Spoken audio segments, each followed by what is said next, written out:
I'm just making a video. Quick disclaimer, guys, I am no bus mechanic, okay? I am making this video to hopefully help someone pass their school bus road test and just memorize the underhood part like I did. So if you want to know more things about these parts, you're gonna have to go deep dive your own self.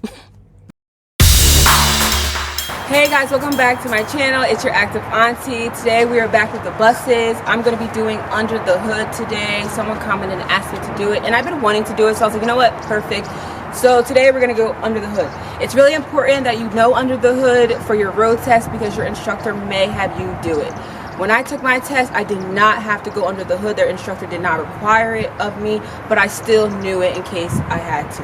Because if you remember or you watched my prior videos on my road test, when I did my road test, the instructor told me that it's based off a point system. So once you reach, I guess, the threshold of points, they may cut you from doing everything. Like I only had to do the safe start and partial of the outside inspection. That's it. And then I did my maneuvers. But I know another individual who took the road test at the same DMV as me. That instructor made her do absolutely everything. She had to do the safe start, she had to do the inside inspection, the outside inspection, under the hood. So it really is kind of based off your instructor and what they make you do. So just always be prepared for everything. So we're going to do under the hood today. So let's get into it. First things first is being able to open the hood. So make sure you know where the two latches are on both sides of the bus, and then being able to lift the hood up and open it. The instructors will not help you the day of your test. Alright, so it doesn't really matter which side you start on under the hood or where you start. So first I labeled the coolant. You can say the coolant. It's filled to proper operating range. The cap is secured. There's no cracks or leaks. Next is the air filter, and you want to make sure that you guys touch these things or at least point to them so that the instructor knows what you're referring to and you know what you're talking about. But you can just say that the air filter is securely intact. It's not cracked, broke, loose, damaged, or missing. Next is the alternator. You can say the alternator is securely intact. It's not cracked, broke, loose, damaged, or missing. It's ran by a belt that has no more than a 1/4 inch play. The belt is nice and tight. It's not frayed, cut, or missing.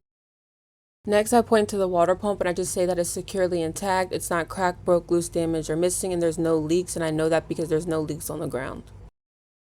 Next is the fan. You can say the fan moves freely. It's securely intact. It's not cracked, broke, loose, damaged, or missing.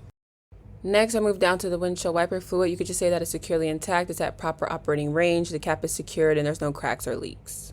Next are the leaf springs. So you can just show where the leaf springs are and just say that they're securely intact. They're not cracked, broke, loose, damaged, or missing.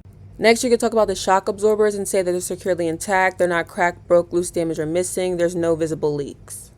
Next, I talk about my brake line and I just say how it's securely intact. It's not missing, damaged, or frayed.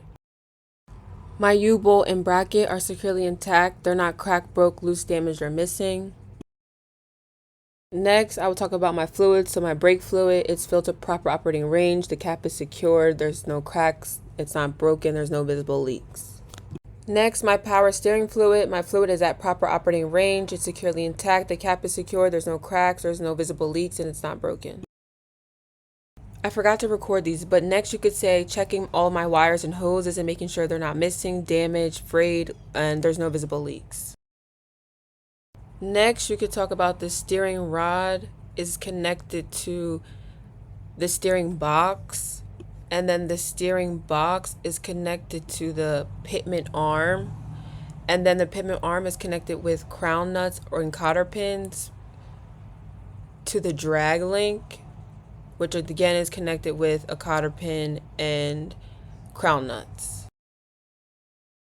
And don't forget to check your dipsticks, your motor and transmission, and just say that they're securely intact. There's no visible leaks. They're not damaged. Finally, there's like the frame of the bus, and you can just say that it's securely intact. It's not cracked, broke, missing. It's no visible leaks, and there's no visible bulging.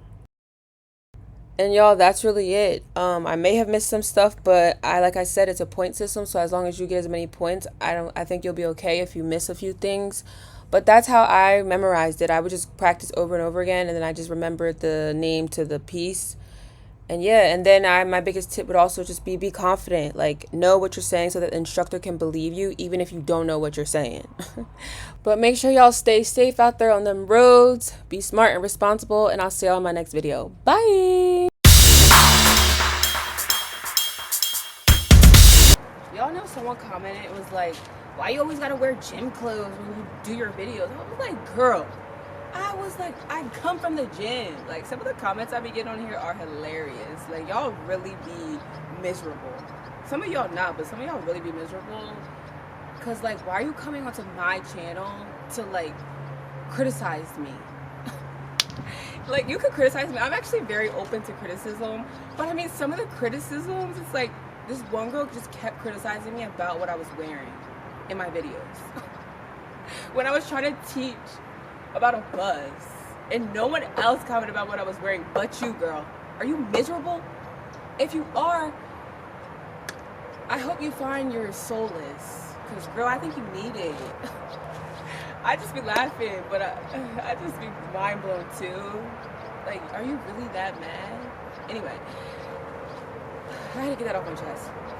Alright, anyway.